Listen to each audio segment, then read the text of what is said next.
Daily. Taste the Daily. அண்ணன் ஃபீல்டுக்குள்ளே வந்த உடனே இன்றைக்கி இருக்கக்கூடிய ஆளுங்கட்சியாக இருக்கட்டும், அதன் கூட்டணி கட்சிகளாக இருக்கட்டும், அவங்களுக்குலாம் ஃபீல்ட் அவுட். இதுதான் இன்றைய செய்தி. மக்கள் வெள்ளத்தில் இன்றைக்கி அண்ணாமலை அண்ணன் நீந்தி வராரு. எல்லா கூட்டணி கட்சி தலைவர்களும் ஒரு முதலமைச்சர் கேண்டிடேட் நமக்காக பிரச்சாரம் பண்ணணும் எந்த அளவு வேண்டுவாங்களோ அதே வேண்டுதலை ஒரு இளைஞர் மக்கள் பிரதிநிதி அவர் ஏன் இவ்வளோ பெரிய எழுச்சி, ஏன் இவ்வளோ பெரிய தன்னார்வம்? அவர் வந்த உடனே எங்கிருந்த உற்சாகம் தெரியல, எல்லாம் எழுந்து வந்து நிற்கிறாங்க, பூவை போடுறாங்க, ஆரத்தி எடுக்கிறாங்க. தமிழ்நாட்டில் இதெல்லாம் செட்டப்பாகவே பார்த்து பழகிட்டோம். இன்னைக்கு ரியாலிட்டியில் நடக்கும்போது நமக்கே ரொம்ப சந்தோஷமா இருக்கு. ஈர்ப்பு பெற்ற தலைவரா அந்த வேட்பாளர்கள் ஒரு 500, 1000, 5000 ஓட்டுக்குள்ள ஜெயிக்கக்கூடிய சூழ்நிலை இருந்தா அண்ணாமலை அண்ணன் மைக்கு பிடிச்சி அவங்களுக்கு பிரச்சாரம் பண்ணா அந்த 5000 கூட ஒரு 10,000 வாக்குகள் கூடக்கூடிய அளவில், வெற்றி வாய்ப்பு கூடக்கூடிய அளவில் இன்னைக்கு சூழ்நிலை இருக்கு. ஏன்னா திமுக நீங்கள் கொஞ்ச நாள் முன்னாடி ஆரம்பிச்சிட்டிங்கன்னா இன்னி வரலும் நமக்கு நியூஸ் தராங்களேங்க, இன்னி வரலும் நியூசன்ஸ் பண்ணுறாங்களேங்க. நம்ம லேட்டாக தொடங்குறதுக்கு காரணமே இவனுடைய பிரச்சனை தேர்தலுக்கு முந்தின நாள் வரலும் இருக்குது. கரெக்டாக இல்லையா? இன்னைக்கு புரட்சி தமிழர் எடப்பாடியார் ஒரு தமிழ்நாடு முதலமைச்சர் வேட்பாளராக நிற்கிறாரு. போகிற இடமெல்லாம் அவர் சொல்லக்கூடிய ஒரு செய்திக்கு, அவர் கேட்கக்கூடிய ஒரு அலிகேஷனுக்கு திமுக காரனால் பதில் சொல்ல முடியல. அவர் அந்த துணி எடுத்து சுத்த ஆரம்பிச்சாருன்னா திமுக அவர் சுற்றுற ஒரு சுற்றுலையும் திமுக தலை சுற்றி நிற்கக்கூடிய சூழ்நிலை. இன்னைக்கு அண்ணாமலை வந்தாருன்னா பப்ளிக் எல்லாம் அவரை சுற்றி நிற்கிறதெல்லாம் பார்க்கும்பொழுது திமுகவுக்கு ஃபேர்வெல் நிகழ்ச்சி கொண்டாடக்கூடிய வேலைகளை நம்ம முன்னெடுக்கணும். 2021 மேனிஃபெஸ்டோ கொடுத்து ஏமாத்தது யாரு? இவங்க தானே. அந்த பொட்டி வச்சு ஏமாத்தது யாரு? இவங்க தானே. சொஃபஸ்டிகேட்டடாக 3 வேளை சாப்பாடு, சொஃபஸ்டிகேட்டடாக வண்டி வச்சு கொடுத்து வராங்க, சொஃபஸ்டிகேட்டடாக காசு தராங்க, புடவை கொடுத்துட்றாங்க, எல்லாம் தந்து கூட மக்கள் வரமாட்டாங்கன்னா அந்தளவு வெறுப்பு இருக்கா இல்லையாங்க? ஒரே ஒரு சின்ன ஒரு விஷயம், வீட்டுக்குள்ளேயே முதலமைச்சர், அதே வீட்டுக்குள்ளே ஒரு துணை முதலமைச்சர், அதே வீட்டுக்குள்ளே எம்பி, அதே வீட்டுக்குள்ளே இன்னொரு எம்எல்ஏ, ஒரே ஒரு குடும்பத்தில் 10 எம்எல்ஏ 10 எம்பி இருந்தால் எப்படிங்க ஒரு ஜனநாயக நாடாக தமிழ்நாடு இருக்க வாய்ப்பு? இவ்வளவுத்தையும் பண்ணிட்டு, இவ்வளவு கேவலத்தையும் அரங்கேற்றிட்டு, இவ்வளவு கூச்சநாச்சமற்ற ஒரு ஆட்சியை நடத்திட்டு எந்த மூஞ்சி வச்சு நீங்களே வெளியே வரீங்க? இவெல்லாம் எந்த தேர்தலில் வேட்புமனு தாக்கல் செய்து தேர்தலில் நிற்கிறாங்க? தேர்தல் நெருங்கிச்சு பிரதர். ஃபேக்ட்ஸாக பேசணும், டேட்டாவோட பேசணும், இல்லைன்னா கம்முன்னு இருக்கணும். சும்மா அவங்க வந்துருவாங்க, இவங்க வந்துருவாங்க, நீ வந்து என்னத்தை கிழிச்ச அதை சொல்லு.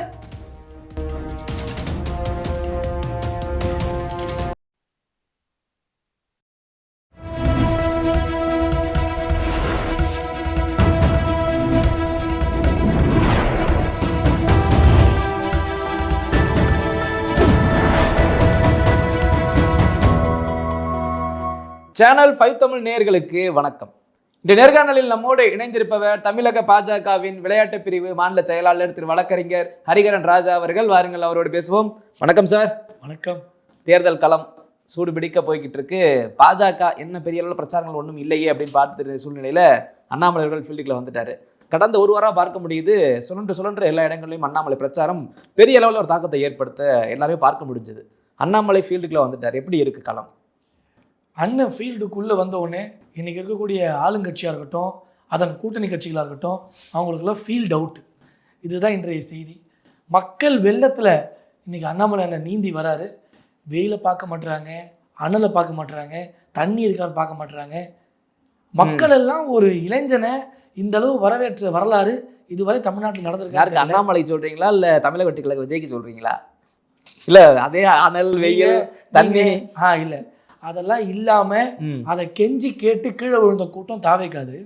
நான் இன்னைக்கு சொல்றது, அண்ணாமலை அண்ணன் ஃபீல்டுக்குள்ள வந்து பிரச்சாரத்தை தொடங்கி இன்னைக்கு எல்லா வேட்பாளர்களையும், அதிமுக வேட்பாளர்கள், அமமுக வேட்பாளர்கள், தமாக வேட்பாளர்கள், எல்லா கூட்டணி கட்சி தலைவர்களும் ஒரு முதலமைச்சர் கேண்டிடேட் வந்தா எந்த அளவு சந்தோஷப்படுவாங்களோ, ஒரு முதலமைச்சர் கேண்டிடேட் நமக்காக பிரச்சாரம் பண்ணணும் எந்த அளவு வேண்டுவாங்களோ அதே வேண்டுதலை ஒரு இளைஞர் கட்சியினுடைய முன்னாள் தலைவர் இன்னைக்கு ஒரு பெரிய முகவரியா தமிழ்நாடு மக்களிடையே ஒரு பெரிய அளவில் செல்வாக்கு பெற்ற ஒரு அண்ணன் இன்னைக்கு என்ன பொறுப்பில் இருக்கார்? அண்ணன் மக்கள் பிரதிநிதி. அவரு ஏன் இவ்வளோ பெரிய எழுச்சி, ஏன் இவ்வளோ பெரிய தன்னார்வம்?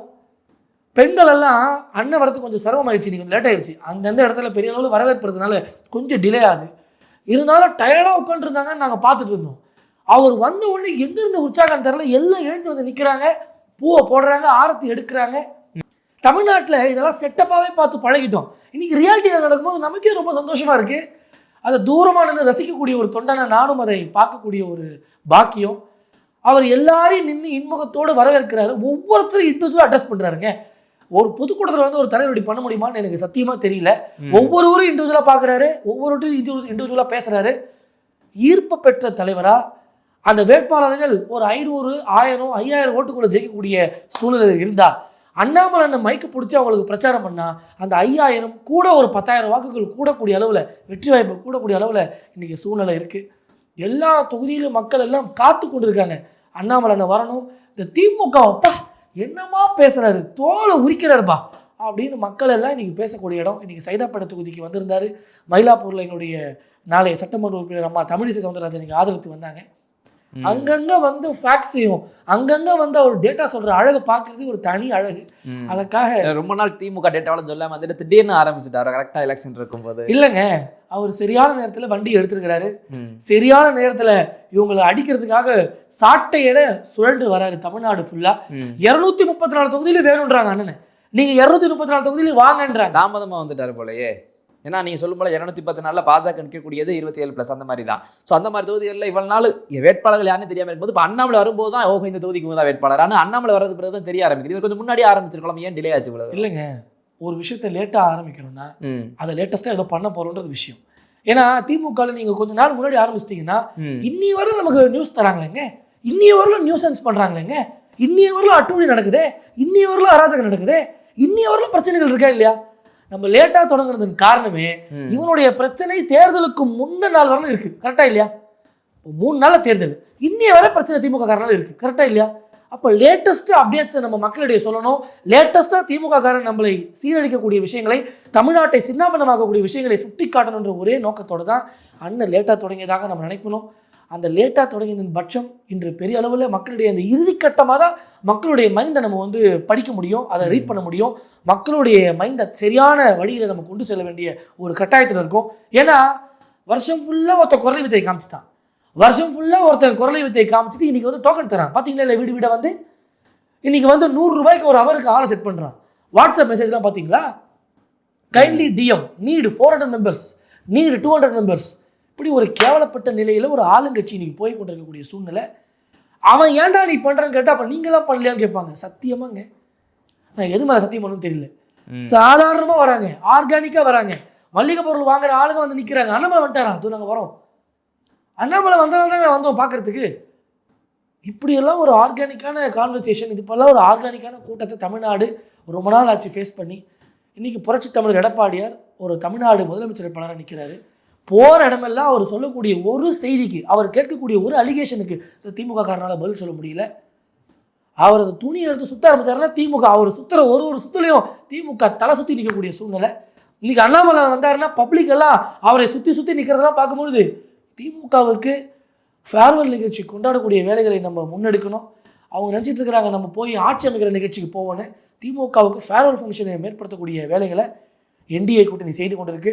வேட்பாளர்களும் பாருங்கள் சிரிச்ச முகத்தோடு நாங்கள் பப்ளிக்கை போய் பார்க்குறோம், பப்ளிக்கிட்ட பேசுகிறோம். அந்த இன்ட்ராக்ட் பண்ணக்கூடிய தகுதி எங்களுக்கு இருக்கா இல்லையா? திமுக இருக்கா? 2014 இன்ட்ராக்ட் பண்ணி தானே வந்தேன். 2014 எங்கள் கூட 21 எங்கள் கூட லவ்வா தானே வந்தேன். 2021 எல்லாம் சொல்லி தானே ஏமாத்தானே. மகளிர்கிட்ட என்னென்ன சொல்லியிருக்கீங்க, மாணவர்கிட்ட என்னென்ன சொல்லியிருக்கீங்க, ஒவ்வொரு துறையாளர்கிட்ட என்னென்ன பேசியிருக்கீங்க. பேசி வந்த நீ எதையுமே பேசலையே, செய்யலையே. நீ செய்யாத ஒருத்தன் திருப்பி வந்து பேசினா மக்கள் ஏற்பாங்களா? ஒரு ப்ராமிஸை கொடுத்துட்டு அதை நீ நிறைவேற்றினீங்களே இல்லையா? அப்படி நிறைவேற்றாத ஒரு கூட்டத்தை எப்படி மக்கள் திருப்பி பார்ப்பாங்க? மக்கள்கிட்ட தெளிவான ஒரு கேள்வி கேட்கணும். 2021 மேண்டேட் கொடுத்தது யாரு? நம்ம தானே கொடுத்தோம், ஓட்டு போட்டு ஜெயிக்க வச்சோம். 2021 மேனிஃபெஸ்டோ கொடுத்து ஏமாத்தது யாரு? இவங்க தானே. அந்த பொட்டி வச்சு ஏமாத்தது யாரு? இவங்க தானே. எதையுமே நிறைவேற்றாம திருப்பி வந்து நீ திருப்பி ஒரு மேனிஃபெஸ்டோ ரெடி பண்ற, திருப்பி ஒரு தேர்தல் வாக்குறுதி தர. இது என்னங்க இது? இல்லை இவ்வளவுமே அவங்க செய்யாமல் சொல்லாமல் வந்ததும் திரும்ப வந்து மேனிஃபெஸ்டோ கொடுக்குறது எல்லாமே இருந்தாலும் திமுகவுக்கு தான் ஆதரவாக இருக்குது களம்னு கருத்து கணிப்புலாம் வருது. எந்த கருத்து கணிப்பு வருது? நம்ம அரங்குக்குள்ள இருக்க 10 பேர் பேசுவோமா? இதுதாங்க வெளியே உள்ள கருத்து. நீங்கள் மனசுக்கு சொல்லுங்கள், உங்கள் ஏரியாவில் திமுக ஓட்டு போட மக்கள் ரெடியாக இருக்காங்களா? பெண்கள் திமுக ஆர்கானிக்காக ஓட்டு போட ரெடியாக இருக்காங்களா? நீங்கள் சொல்லுங்கள், நமக்குள்ளே பேசுவோம் பிரதர். கருத்து கணிப்புலாம் பிரதர் அங்கங்கே பணத்தை செலவு பண்ணுறதுக்கு அங்கங்கே காசை கொடுத்து செட் பண்ணி பண்ணுறதுல அது வேறு, அது வேறு. நான் அதுக்குள்ள வரல. இப்போ காமனாக பெரிய பெரிய செய்தி ஊடகங்கள்லாம் இருக்காங்களா, அவங்க களத்தில் எடுக்கிற வச்சு பார்க்கும்போது போட்டியானது இல்லை இல்லை நான் கருத்து கணிப்பு வருதா? ஒரே விஷயம், கருத்து கணிப்பு வருதா? ரோட் ஷோ நடக்குதுல்ல, எடப்பாடி அண்ணன் வரும்போது கேமராவை திருப்புங்க. அங்க நடக்கிறது ரோட் ஷோ, இங்க ஃபிளாப் ஷோ நடக்குதுங்க. எங்கேயுமே ஆள் வராத சூழ்நிலைங்க இருக்கா இல்லையா பிரதர்? உண்மையை சொல்லுங்க தயவுசெய்து. நீங்க பிரியாணி கொடுக்குறாங்க, கோட்டரை கொடுக்குறாங்க, வருஷம் பண்ணக்கூடிய ஏமாற்று வேலைகள் பத்தாது, தேர்தல் நேரங்களில் அள்ளி கொடுத்தோட வரமாட்டாங்களே எங்கள் ஆளுங்க. சொஃபஸ்டிகேட்டடாக 3 வேளை சாப்பாடு, சொஃபஸ்டிகேட்டடாக வண்டி வச்சு கூப்பிட்டு வராங்க, சொஃபஸ்டிகேட்டடாக காசு தராங்க, புடவை கொடுத்துட்றாங்க, எல்லாம் தந்து கூட மக்கள் வரமாட்டாங்கன்னா அந்தளவு வெறுப்பு இருக்கா இல்லையாங்க? ஒரே ஒரு சின்ன ஒரு விஷயம், வீட்டுக்குள்ளேயே முதலமைச்சர், அதே வீட்டுக்குள்ளே இன்னொரு துணை முதலமைச்சர், அதே வீட்டுக்குள்ளே எம்பி, அதே வீட்டுக்குள்ளே இன்னொரு எம்எல்ஏ, ஒரே ஒரு குடும்பத்தில் 10 எம்எல்ஏ 10 எம்பி இருந்தால் எப்படிங்க ஒரு ஜனநாயக நாடாக தமிழ்நாடு இருக்க வாய்ப்பு இருக்குது? நீங்கள் இதுக்கான பதில் மட்டும் சொல்ல முடியுமா? அப்படியே கூட்டணி கட்சிக்கு போய் பாருங்க, தேமுதிக எடுத்துக்கோங்க, அம்மாவும் வேட்பாளர், பையனும் வேட்பாளர். என்னங்க இது? இந்த நடைமுறை நல்லதா? ஒரு வீட்டுக்குள்ளே 2 எம்எல்ஏ இருக்கலாமா? ஒரு ஜனநாயக சீர்கேடா இல்லையாங்க இது? அது வேற ஒருத்தரோட வாய்ப்பு தானே. இப்போ அந்த வாய்ப்பு எங்களோட வாய்ப்பு தானே. ஒரு எக்ஸாம்பிளுக்கு பேசுவோம். இவ்வளவுத்தையும் பண்ணிட்டு, இவ்வளவு கேவலத்தையும் அரங்கேற்றிட்டு, இவ்வளவு கூச்ச நாச்சமற்ற ஒரு ஆட்சியை நடத்திட்டு எந்த மூஞ்சி வச்சு நீங்களே வெளியே வரீங்க? பக்கத்தில், நம்ம வீட்டு பக்கத்தில் மல்லிகை கடையில் ஒரு 10 ரூபா கடை வச்சுட்டு கொடுக்கும்போது நமக்கு அப்படி ஒரு கஷ்டம் இருக்கும். கரெக்டாக இல்லையா? நாட்டையும் பிச்சைக்கார நாடாக மாற்றிட்டு ஜிடிபியை பற்றி பேசுறது, வளர்ச்சியை பற்றி பேசுறது, மாற்றத்தை பற்றி பேசுறது, இது திமுக காரனால மட்டும்தாங்க முடியும். இன்னொன்று, மாற்று மாநிலங்களோட கம்பேர் பண்ணுறீங்களே, உங்களுக்கு கூச்சமாக இல்லை? எப்பயுமே நம்ம வீட்டில் யாரோட நம்மளை கம்பேர் பண்ணி பேசுவாங்க? நம்மளோட நல்லா படிக்கிறவனை பார்த்து, நம்மளோட நல்லா எழுதுறவனை பார்த்து, நம்மளோட நல்ல ஒரு பழக்க வழக்கம் உள்ளது கம்பேர் பண்ணுவாங்க. அந்த மாநிலங்கள் நலிவடைந்த மாநிலமாக இருந்து அது பிஜேபி கையில் இப்போ தான் வந்திருக்கு. இந்த மாநிலம் நல்லா இருந்த மாநிலம், உண்மையா இல்லையா? காமராஜர் ஆளாத மாநிலமா இது? எவ்வளோ பெரிய தியாகிகள்லாம் ஆண்ட ஒரு மாநிலத்தை அப்பாவும் பையனும் திருட்டுத்தனமாக ரயில் ஏறி வந்த ஒரு கூட்டம் இந்த அளவுக்கு இன்னைக்கு இந்த நாட்டை சூறையாடி கெடுத்திருக்கா இல்லையா? ஒவ்வொரு அமைச்சர்கள் மேலே ஊழல் குற்றச்சாட்டுகள் இருக்கிறதா இல்லையா? சொத்து குவிப்பு வழக்கு இருக்கிறதா இல்லையா? இடி வழக்கு இருக்கிறதா இல்லையா? இவெல்லாம் எந்த தேர்தலில் வேட்புமனு தாக்கல் செய்து தேர்தலில் நிற்கிறாங்க? சொத்து விவரம் பார்த்தீங்களா? எனக்கு நிஜமாக 2 செகண்ட் மூளையே வேலை செய்யல. பார்த்த உடனே 40,000 தான் அக்கௌண்ட் பேலன்ஸா, 10,000 தான் கையில் இருக்கு. இதெல்லாம் எங்கே போய் சொல்கிறது நம்ம? இல்லை, இதில் குறிப்பாக நான் கேட்கணும் என்னன்னா, ஏன் அண்ணாமலை திரும்ப அந்த கேள்வி ஆரம்பித்தேன் அப்படின்னா, அண்ணாமலை ஒரு ஐபிஎஸ் முன்னாள் அதிகாரி, அவர் பேச்சுலலாம் ஒரு நாகரிகம் இருக்கும், டேட்டா கரெக்டாக இருக்கும். ஆனால் இப்போ அவர் இறங்கி அடிக்கிறத பார்த்தா ஏன் இந்த அளவுக்கு இறங்கி அடிக்கிறார்? ஏதோ அவர் வேட்பாளரே கிடையாது, ஏன்னா அவர் வேட்பாளர் மாதிரி இறங்கி அடிக்கிறார். அன்றைக்கி பார்க்குறேன் தருமபுரியில் பேசும்போது சொல்கிறாரு, திமுக காரங்க எதுவுமே செய்யலை, நாங்கள்லாம் செஞ்சுட்டோம், மோடி எதுவுமே செய்யலைன்னு சொல்லி திமுக காரங்க ஏதாச்சும் வந்தாங்கன்னா வீட்டுக்கு வெளியில் பிஞ்ச செருப்பு இருக்குன்னுலாம் பேசுகிறார். இதெல்லாம் பார்க்கும்போது ஏன் இந்த அளவுக்கு ரூடாக இறங்கிட்டார் அண்ணாமலை? அப்போ ஏதோ ஒரு பாயிண்ட் அவுட் பண்ணி தான் உள்ளே வராரோ அப்படின்னு தோணுது. இல்லைங்க, டீசன்ட் பாலிடிக்ஸ் பண்ண நம்ம நினைக்கிறோம். எதிரில் இருக்கவங்க கொஞ்சமாவது டீசென்சி தெரியணும். பூரா ஆளுங்க இன்டீசன்ட் இடியட்ஸாக இருந்தா எப்படி நம்ம அரசியல் செய்ய சொல்றீங்க? மக்களை எதை சொல்லுதான் ஏமாத்துவேன்? எத்தனை நாள் தான் ஏமாத்துவேன்? 50 வருஷம் இந்த நாட்டினுடைய நேரத்தை வீணடிச்சது யாரு? 5 முறை ஆட்சியில் இருந்து பெருமை பேசுறீங்களே, ரவுடிசம் பண்றது யாருங்க மீட்டிங்ல? எங்களை பத்தி தெரியாதா? பழைய திமுக பாத்துறாத. நீ என்ன சொல்ல வரீங்க செய்தி மக்களுக்கு? நாங்கள் யாருக்கும் அடங்க மாட்டோம். உங்களை யாராவது கேட்டாங்களா? நீ இப்படி உசுப்பேத்தி வீட்டுக்கு அமைச்சிடுறீங்க, அவன் போய் காவல்துறை பெண்களை நோண்டுறது யாருங்க? நீங்கள் பாலியல் சீண்டலுக்கெல்லாம் யாருங்க பெருமளவில் காரணமாக இருக்கிறது? மேடையில் ஒரு நாகரிகத்தோடு பேசி அரசியல் கட்சியாக நடத்தணும். அங்கே உட்காந்து மிரட்டுறது, சவால் விடுறது, நான் யாருக்கும் அடங்க மாட்டேன், தலைகுனியை விட மாட்டேன், இந்த பண்ணுற பூரா வேலை யாரு? இதே திமுக காரங்க தானே. அராஜகத்துக்கு யாருங்க இன்னைக்கு ஒரு மூலதனமாக இருக்கிறது? தமிழ்நாட்டில் கூடிய பிரச்சனைகளுக்கு யாருங்க இன்னைக்கு மூலதனமாக இருக்கிறது? ப்ராப்ளத்தெல்லாம் நீங்கள் பண்ணிட்டு இங்கே வந்து நாங்கள் தான் ப்ராப்ளம் பேசுனா எப்படி ஒரு ஒரு வெக்கம் இல்லாமல் அப்படி தெரியுறீங்க நீங்கள்? தேர்தல் நெருங்கிச்சு பிரதர், ஃபேக்ட்ஸாக பேசணும், டேட்டாவோட பேசணும், இல்லைன்னா கம்முன்னு இருக்கணும். சும்மா அவங்க வந்துடுவாங்க இவங்க வந்துடுவாங்க, நீ வந்து என்னத்தை கிழிச்ச அதை சொல்லு. இந்த ஆட்சியில் வந்து 5 ஆண்டு உனக்கு நாங்கள் மரியாதை கொடுத்தா நிர்வாகத்தை கொடுத்தோம், அந்த நிர்வாகத்தில் கிழிச்சது என்ன அதை சொல்லு. போன கதை வந்த கதை ஒன்றுங்க. டீலிமிட்டேஷன்னா என்னன்னே தெரியாது. டீலிமிட்டேஷனால் தமிழ்நாட்டில் இன்னைக்கு இருக்கக்கூடிய 39 சீட் 59 ஆகுதா இல்லையா? அந்த பர்சன்டேஜ் உயர்தா இல்லையா? மங்கடி பயல்களுக்கு ஒண்ணுமே தெரிய மாட்டேங்குதுங்க. அப்படியே ஜிஎஸ்டி வாங்க, எங்களுக்கு பணமே தரல. நிதியமைச்சர் சம்மட்டி அடி அடிக்கிறாங்க. அப்பப்போ கொடுக்க வேண்டிய பணங்களை கொடுத்துட்டு தானங்க இருக்கும். என்னங்க நீங்கன்னு கேட்கிறோம்.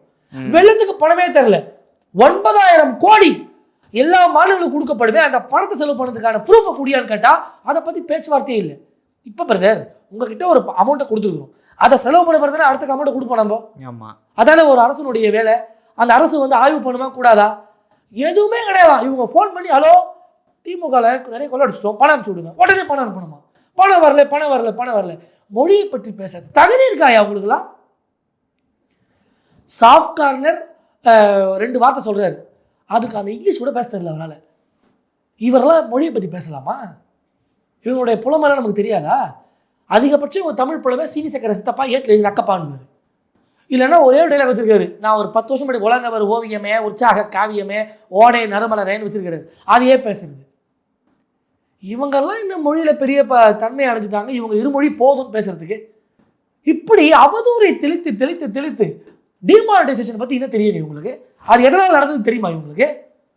வீட்டில் கொள்ளடிச்சு வச்சிருந்தது, பீரோ கீழே கட்டிலு கீழே வச்சிருந்த பணம், கார்கள் வச்சிருந்த பணம்லாம் வீணா போச்சுன்னு கவலைப்படுறீங்களா? எவ்வளோ பெரிய ஒரு பிளாக் மணி இந்த கண்ட்ரியை ரொம்ப சுழண்டு நாட்டினுடைய வளர்ச்சிக்கு பெரிய த்ரெட்டாக இருந்தது தெரியுமா இவங்களுக்குலாம்? ஏங்க உள்ளூர் அரசியலும் தெரியல, உலக அரசியலும் தெரியல, தெரியலன்றதா கம்முனு இருக்கணும் இல்லைங்க. தெரிந்தது போலவே பாவலை காட்டுவது இல்ல. அவங்களுடைய அரசியல் எதை நோக்கி இருக்கு அப்படின்னா சிம்பிளா அவங்க ஒரே தான் எடுத்தாங்க. ஒன்று மதச்சார்பே மத சாயம் பூசினாங்க பாஜக மேல. இன்னொன்று அதிமுக மேல என்னன்னா விளம்பரம் கூட பார்த்துருப்பீங்க யூடியூப்ல, எடப்பாடி மாதிரியான ஒரு ஆட்களை வச்சு விளம்பரம் செட் பண்ணி நான் மேலே கேட்டு சொல்றேன் அவங்க அந்த விளம்பரத்தின் மூலமே காட்டுறாங்க இவங்க எதா இருந்தாலும் பாஜக கேட்டு தான் செய்வாங்கன்னு. எடப்பாடியுமே கார்னர் பண்ணி தானே காட்டுறாங்க. இது அவங்களுக்கு போதுமானதா இருக்கு. நீங்க விளம்பரத்தை ஞாபகம் இருக்கு, இப்ப விளம்பரத்துல பாத்தீங்களா எல்லா யூடியூப் இருந்தாலும் கதை எழுத்து இல்ல. அந்த விளம்பரம் சும்மா சூரியனுக்கு ஓட்டு போடு ஏதோ ஒரு கர்மத்தை சொன்னா கேட்டு போலாம். அம்மா மிக்சி சரியில்லை, கவலைப்படாத அடுத்த மாசம் ரெடி பண்றேன். அம்மா புக்கு வாங்கல, கவலைப்படாதே அடுத்த மாசம் செஞ்சு தரேன். ஃபேன் ஓடல, கவலைப்படாதே அடுத்த வருஷம். வாஷிங் மிஷின் கவலைப்படாதே, ஏசி கவலைப்படாதே. நீ கொடுக்குற 8,000 கூப்பன்ல என்னையா வாங்க முடியும்? 8,000 பொருளுக்கு சொல்றீங்களே, கவலைப்படாதே. இந்த கர்மம் பிடிச்சவங்க 5 ஆண்டு காலம் மக்கள் கவலையோட இருக்காங்க, மக்கள் கஷ்டத்தோட இருக்காங்க. என்ன விளம்பரம் கொடுக்குறீங்க நீங்க? யார் ஐடியா கொடுக்குறது அவங்களுக்குலாம்? இந்த ஒரு படத்தை வரும்போது எனக்கே தெரியல அவனை யாருன்னு பார்க்கணும் ஆசையா இருக்கு.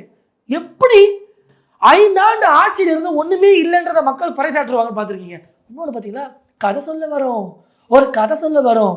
எப்பா சாமி நீ 5 வருஷம் சொன்ன கதையை தாங்க முடியலையா? நீ 5 வருஷமா ஓட்டுற கதையை எங்களால் காது கொடுத்து கேட்க முடியலையா? கதையை தவிர முதலமைச்சருக்கும் துணை முதலமைச்சருக்கும் என்னங்க தெரியும்? தயவுசெய்து சொல்லுங்க. நல்லா கதை பேசுவாங்க. ஒரு 1000 பிள்ளைகளுக்கு ஒரே நேரத்தில் சோறு ஊட்டலாம், அந்த அளவுக்கு கதை பேசக்கூடிய ஒரு ஸ்ட்ராட்டஜி படித்தவங்க அப்பாவும் பையனும். 2 A4 ஷீட் ஜெராக்ஸ் எடுத்துக்கினாங்க. இன்னைக்கு ஸ்ட்ராட்டஜி அதுதான். அப்பா ஒரு 2 ஜெராக்ஸ் எடுத்துன்னு படிக்க தெரியாம அந்த வகையில் அப்படின்னு படிச்சுட்டு போறாரு. இந்த பக்கம் பையன் நாங்க வேற மாதிரி எடப்பாடி காலில் விழுந்தாரு, எடப்பாடி அடிமையா பண்ணாரு. அந்த கதையை உடியா? யார் ரூலிங் பார்ட்டி இப்போ? யார் முதலமைச்சர்? உங்க அப்பா தானே. எங்க அப்பா இதெல்லாம் பண்ணியிருக்காரு, எங்க அப்பாவுக்கு நீங்க ஓட்டு போடுங்க. அப்பா பண்ணது பூராவும் தப்பாக இருக்கேப்பா. ஒரு நாட்டில் பெண்கள் பாதுகாப்பு என்னங்க ஆச்சுன்னா அங்கொன்றும் இங்கொன்றும், மாணவர்கள் ஏங்க சீர்கிறாங்க அங்கொன்றும் இங்கொன்றும், ஏங்க அங்கே சாப்பாடு போட்டு 60 பேர் செத்து போயிட்டாங்களே, பசங்கள்லாம் ரொம்ப சீரியஸாக இருந்தாங்களே அங்கொன்றும் இங்கொன்றும், ஸ்கூலில் ஏங்க அந்த இது தலையில் வந்துச்சு அங்கொன்றும் இங்கொன்றும், ஏங்க உங்கள் அமைச்சரெல்லாம் கல்குவாரி வச்சு அங்கங்கே கொள்ளடிக்கிறாங்க அங்கொன்றும் இங்கொன்றும். பெண்கள்லாம் 8 மணிக்கு மேலே போகவே முடியல. நான் சொல்ல எங்கள் அந்நியார் பிரேமலதா விஜயா சொல்கிறாங்க, கேட்டீங்களா இல்லையா? பெண்கள் வீட்டு விட்டு வெளியே போக முடியல. அதுவே ஒரு கதையா இருக்கு. நீங்க ஸ்பையை அனுப்புன மாதிரியான மீம்லாம் பார்க்க முடியுது. தலையெழுத்து ஏங்க இதுக்கு ஒரு ஆள் இல்லையாங்க, இவங்கிட்ட ஸ்பை எதுக்குங்க அனுப்பணும்? உங்களுக்கு தெரியலையா? பிராங்கா நீங்க உள்ள போனீங்களா? நான் அறிவாலயத்துக்கு போனா நீங்க அறிவாலயத்துக்கு போனீங்களா? நமக்கு தெரியலையா? அறிவு உள்ளவர்களுக்கு இவர்கள் செய்யக்கூடியது அறிவற்ற செயலும் தெரியுதா இல்லையா? மூளை உள்ளவர்களுக்கு தெரியுதா இல்லையா? இவங்க செய்யறதுலாம் முட்டாள் வேலையும் தெரியுதா இல்லையா? என்னத்த சொல்றதுங்க, நம்மளும் எவ்வளவுதாங்க அட்ஜஸ்ட் பண்ணி போறது, எவ்வளவுதாங்க. அதாவது இந்த கவுண்டமணி எனக்கு காமெடி தான் ஞாபகம் வருது. அம்மா மனோரமா நிற்பாங்க, அம்மா சொல்லுப்பா இவர் தான் மானஸ்தன், மூச்சை பார்த்தா அப்படி தெரியலையே, இல்லை பேர் வைக்கும்போது குப்புறப்படுத்திருந்தாரு, அப்புறம் தான் பார்த்தாங்க. அந்த கதையா 2021 மானஸ்தன் நான் தான் சொல்லி வந்தவங்க மானங்கட்ட வேலையை செய்து நாட்டை பின்னுக்க தள்ளிய இந்த கூட்டம் நம்ம பின்னாடி போகணுமா? பின்னுக்க தள்ளிய இவர்கள் பின்னாடி நம்ம போனால் நம்ம நிலைமை என்ன ஆகும்? இந்த ரியாலிட்டி யாராவது பேசணுமா கூடாதா? இந்த ரியாலிட்டியை தான் புரட்சி இளைஞர் அண்ணாமலையார் எடுத்தாங்க சொல்றாரு. உடனே கருத்து கணிப்பு வச்சுக்கிட்டு நரேட்டிவ் செட் பண்றாங்க. மக்களுக்கு இதுவரை ஆக்கப்பூர்வமான செயல்பாடு செய்வதற்கு இவங்க சிந்திச்சிருக்காங்களா? எல்லாமே நரேட்டிவ் தான். நீங்க பாருங்க, அப்படியே யோசிச்சிட்டே இருப்பாங்க. எஸ்சி மக்களுக்கு ஏதாவது பிரச்சனையா, ஒரு நரேட்டிவ் செட் பண்ணு. அப்படியே திரும்பி பார்ப்பாங்க. விவசாயிகளுக்கு பிரச்சனையா, நரேட்டிவ் செட் பண்ணு. அப்படியே திரும்பி பார்ப்பாங்க. ஆசிரியர் ஒரு பிரச்சனையா, நரேட்டிவ் செட் பண்ணு. நடைமுறை அரசியலுக்கு இந்த நாரவாய்கள் எதற்கும் லாய்க்கற்றவர்கள். நரேட்டிவ் செட் பண்ண சொல்லுங்க. அங்க போய் நரேட்டிவ் செட் பண்ணி என்னங்க அதெல்லாம் நடக்குது நாட்டில்? நாட்டை பற்றி சிந்திக்காத இவர்கள் நரேட்டிவ் பார்த்து போகக்கூடியவர்களுக்கு நாம் எல்லாம் வாக்களித்து நடுத்தருவில் நிற்கணுமா அப்படின்ற கேள்வியை தான் மீண்டும் நம்ம கேட்குறோம். ஓகே சார், இது நீங்கள் அரசியல் ஒரு பக்கம் இருக்க, இந்த அரசியல் நேரத்தில் ராகுல் காந்தி வந்தார். இல்லை சொல்லும் போதே உங்களுக்கு புரிஞ்சுது என்ன கேள்வி கேட்க போகிறேன்றது. டிரான்ஸ்லேட் பண்ணுறது ஆக்சுவலாக ராகுல் காந்தி பேசும்போதே நமக்கே புரியுது, அவர் இங்கிலீஷில் பேசும்போதே புரிஞ்சிடுது இதுதான் சொல்ல வராருன்னு. தமிழில் அப்படியே அதை மொழிபெயர்த்தவர் உல்ட்டாவாக மாற்றிட்டார். அது பார்த்தீங்களா இல்லையா? அது நீங்கள் சார் கூட்டணி பற்றி முதல்ல பேசுவோம். திமுகவுக்கும் காங்கிரஸுக்குமே இன்னைக்கு ரொம்ப டிஷ்யூமா இருக்கு. ஆமாம், அது ரியாலிட்டி. காரணம் மதிப்பு மரியாதை ஒருத்தருக்கு ஒருத்தர் மேலே இல்லை. காரணம் இவரால் அவருக்கு பிரச்சனை, என்னால நான் கெட்ட உன்னால நீ கெட்ட அந்த கதை தான். அதனால ரெண்டு பேருக்குமே ஒரு கிளாஷ். நீங்க நல்லா சொல்லுங்க. பிரதமர் வராரு, முதல் சொல்ல வார்த்தை என்ன? முதலமைச்சர் வேட்பாளர் எடப்பாடி பழனிசாமி சொல்றாரா இல்லையா? அப்ப முதலமைச்சர் வேட்பாளர் நாங்கள் சொல்லிட்டோம். ராகுல் காந்தி பிரச்சாரத்துக்கு வராரு, ஒரு முதலமைச்சர் வேட்பாளர் பேரோட சொல்ல முடியலங்க. மை டியர் ஸ்டாலின் அப்படின்னு சொல்லியிருக்கலாமே. ஒரு பேரை சொல்ல கூட ராகுல் காந்தி யோசிக்கிறாரு. சரி, அந்த கதை போட்டோம். கூகுள் டிரான்ஸ்லேட்டர் நேற்று ஒர்க் ஆகல. சிரிக்காதீங்க, சீரியஸாக தான். அதை என்னை விட ஒருத்தர் செம்மையாக பண்ணுறாப்பா டிரான்ஸ்லேஷன், எல்லாமே அவன்கிட்ட கேளுங்கன்ற அளவுக்கு இன்னைக்கு கூகுள் டிரான்ஸ்லேட்டர் காலையில் ஒர்க் ஆகல நேற்றுலேருந்து. என்னையா இது?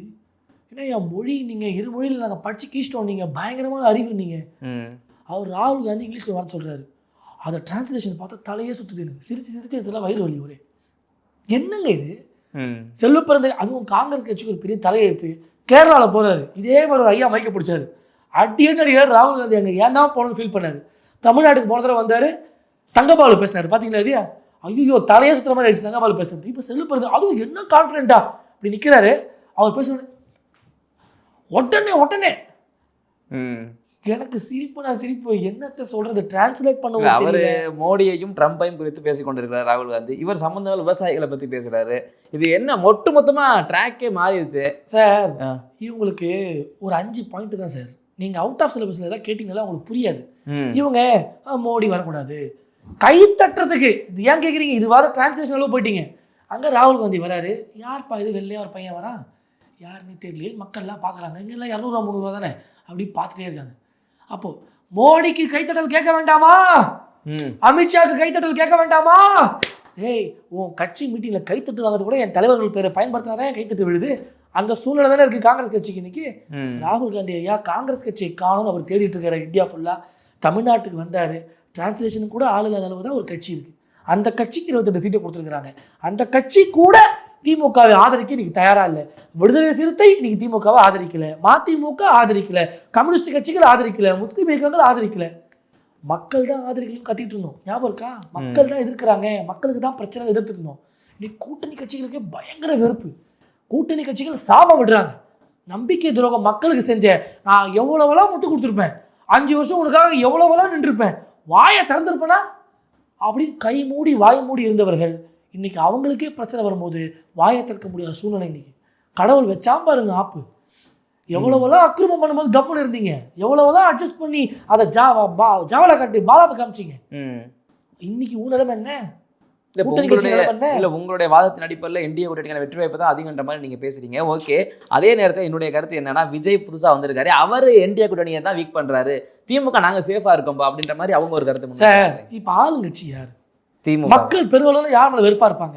சொன்னது எதுவுமே இவன் செய்யல அப்படின்னு மக்கள் வெறுப்பா இருக்கிறது டெஃபினட்டா திமுகவா தான் இருக்கும். எதிர்ப்பு வாக்குகள், யாருடைய வாக்குகள் பிரிக்கப்படும். அவங்க 2016 எக்ஸாம்பிளா காட்டுறாங்களே. 2011 ஜெயலலிதா ஜெயிச்சு வந்தாங்க. 2016 அப்படித்தான் நிற்கும் போது அவங்க விஜயகாந்த் தனியா அமைச்சு மக்கள் நல கூட்டணி ஆரம்பிச்சு விட்டாங்க. அது திமுகவுக்கு தான் டேமேஜ் அமைஞ்சது, அதிமுக வெற்றி பெற்றுருச்சு. ஸோ அதே மாதிரி தான் இப்போ விஜய் வந்தனால இந்த கூட்டணி தான் உடையும், நாங்க சேஃபா வந்துக்கிறோம்னு திமுக சொல்றாங்களே. மக்கள் இவங்களை சேஃபா வச்சுக்க வாய்ப்பு இல்லை. காரணம் 5 வருஷம் மக்கள் இவங்க சேஃப்டியா வச்சுக்கல. மக்கள் எதிர்ப்பு, திமுக ஓட்டு போட்டவனுக்கு எதிர்ப்பு இருந்தா கூட அவன் என்ன யோசிப்பான்? இந்த திமுக ஆட்சிக்காரர் ஒண்ணுமே செய்யல, அதுவே 50-50 ஸ்பிளிட் ஆகும். திமுகவுடைய பாதி எதிர்ப்பு ஓட்டு என்டிஏக்கு வந்துடும், பாதி தான் அண்ணன் விஜய்க்கு போகும். நீங்க விஜய் அண்ணனுடைய கூட்டத்தை நாங்களும் பார்க்குறோம், எங்களுக்கு கல அரசியல் தெரியும், நாங்கள் அரசியல் தெரியாதவங்களாம் இல்லை. பயங்கர கூட்டம் மாசு. எங்கள் அண்ணனா மாசு.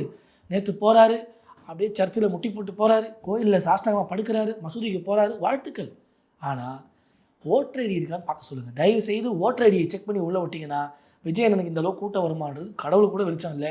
ஓட்டர் ஐடி இல்லாதவர்கள் சேர்ந்து போடக்கூடிய கூட்டத்தை பார்த்து நாங்கள் பயப்பட வேண்டிய அவசியம் இல்லை. காரணம், மத்தியில் நாங்கள் இன்றைக்கி ஆளுங்கட்சியாக இருக்கோம், 19 மாநிலத்தில் ரூலிங் பார்ட்டியாக இருக்கிறோம். ஏடிஎம்கேங்க 4.5 வருஷமாக அவங்க என்ன பண்ணாங்கன்னு தான் பேசுகிறாங்க. நல்லா கேட்டுக்கணும். ஒரு எலெக்ஷன் கேம்பெயினில் நான் என்ன பண்ணேன்னு 50 பேசிட்டு 50% அப்போசிஷனை செய்யாததை சுட்டி காட்டலாம். ஸ்டாலின் ஐயா செஞ்சதை சொல்கிறாரு எங்கேயாவது? அப்போ எப்படி ஜெயிக்க முடியும்? நீ பிஜேபி பூச்சாண்டியை காமிக்கிற, ஏடிஎம்கே பூச்சாண்டியை காமிச்சு ஜெயிச்சிட முடியும்? அவர் டெல்லிக்கும் தமிழ்நாடுக்கும் போட்டிட்டாரு ஒரே வார்த்தையில். இப்போ டெல்லிக்கும் தமிழ்நாடு, இது ஐபிஎல் வேற போய்கிட்டு இருக்கு. அவர் வேற டெல்லிக்கும் நாங்கள் ஃபுல்லாக சிஎஸ்கே டெல்லி மேட்சாக இருக்குன்ற மாதிரி இப்போ மக்கள் பார்வை இருக்கு. அவருடைய இயலாமைங்க. இங்கே அதிமுகவுடைய வலு அவருக்கு தெரியுது, பிஜேபி வளர்ந்து வருதுன்னு அவருக்கு தெரியுது. எதை சொன்னால் மக்களை மடை மாற்றலாம். இந்த ஒரு நார வேலையை மட்டும் தான் இவங்களுக்கு பார்க்க தெரியுமே தவிர ஆக்கப்பூர்வமான வேலை திமுக காரங்க ஒருத்தவங்க ஒரு விஷயம் பார்த்துருக்காங்களா? செய்யவே மாட்டாங்க. இப்போ கூட பாருங்க, திமுக வேட்பாளர்லாம் போய் நான் இதை பண்ணுவேன் எனக்கு ஓட்டு போடு, இல்லை நான் இதை பண்ணியிருக்கேன் ஓட்டு போடு. ஐயோ பிஜேபி வந்துடும், ஐயோ எடப்பாடி ஒரு அடிமை, அவர் காலில் விழுந்தாரு, இதை பேசி ஓட்டு வாங்குவீங்க மக்கள்கிட்ட. இதுவா உங்க நரேட்டிவ்?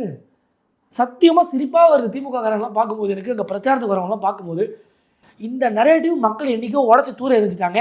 கடந்த நாடாளுமன்ற தேர்தலில் 20% ஓட்டு பிஜேபி வாங்கியிருக்கு. இவங்க பாவம் இன்னும் அறியாமையிலே இருக்காங்க. இன்னும் பிஜேபியை சொல்லி ஓட்டு வாங்கிடலாம், பிஜேபியை சொல்லி ஆட்சிக்கு வந்துடலாம், ஏடிஎம்கே அடிமைன்னு சொல்லி நம்ம ஆட்சிக்கு வந்துடலாம். ஒரு ஆட்சிக்கு வரக்கூடிய ஸ்ட்ராட்டஜி இதுவா? ஓட்டுக்கு பிறகு 1000 தரீங்க, கூப்பனை ஆட்சிக்கு வந்த பிறகு கொடுப்பேன்னு சொன்னீங்க, ரைட்டு. இப்பவே கொடுக்குறீங்க 8000. கொலுசு எதுக்கு? மூக்குத்தி எதுக்கு? செயின் எதுக்கு? சிரிப்பா வருது. இவங்களுடைய சூழ்நிலை தோற்க போறோம்னு தெரியுது. போறவங்களும் போவோம். திமுக வந்து வடிவேல் டைலாக் தான், கொஞ்சம் ஓவரா போறோமோ போவோம். அந்த கருத்து போல இவங்க இருக்கிறாங்க. இவர்கள் தமிழ்நாட்டில் இதுவரை சுட்ட வடைக்கு தடை போட்டிருக்கிறாங்க மக்கள். வெற்றி என்கிற செய்தி இவர்களுக்கு நிச்சயம் வராது. தோல்வி 4ஆம் தேதி ரிசல்ட்ல நீங்க நிச்சயம் பார்ப்பீங்க. திமுகவுக்கு இல்லைங்க, இவ்வளவு தூரம் பேசணும்னே சீதைக்கு தோல்விக்கணும்னு யாருக்குன்னு திமுகவுக்கா தாவேக்காவுக்கா இல்லை யாருக்குன்னு பார்க்கணும்ல. நான் அதை நம்ம எல்லாம் இப்படி கஷ்டப்படுறதுக்கு காரணம் யாரு? நம்ம எல்லாம் இந்த அளவுக்கு ஒரு பின்னடைவை சந்திச்சது யாரால? தோல்வி என்கிற வார்த்தைக்கு திமுக காப்பிரைட்ஸ் வாங்கிடுச்சு. 4ஆம் தேதி தோல்வியை நிச்சயம் திமுக தழுவும் என்பதை தெரிவித்துக்கிறேன். திமுக என்கிற கூடாரம், அதை பற்றியான கேடித்தனங்களும் அதை பற்றியான ஒரு அந்த வித்தையை பற்றியெல்லாம் மக்கள் புரிஞ்சுக்கிட்டாங்க. இதனுடைய வெளிப்பாடு நாளான்னைக்கு போலிங் அன்னைக்கு காலையில் உங்களுக்கு தெரியும். எப்படியெல்லாம் இவங்க ஏமாற்றிய வேலைகள், எப்படியெல்லாம் இவங்க ஊழல் பண்ண வேலைகளுக்கு மக்கள் சம்மட்டடி படிப்பார்கள் என்பது தெரியுது. ஓகே சார், எங்களுடைய பல்வேறு கருத்துக்களை எங்களோட பகிர்ந்தமைக்கு ரொம்ப நன்றி. தொடர்ந்து பேசுவோம். தேங்க்யூ.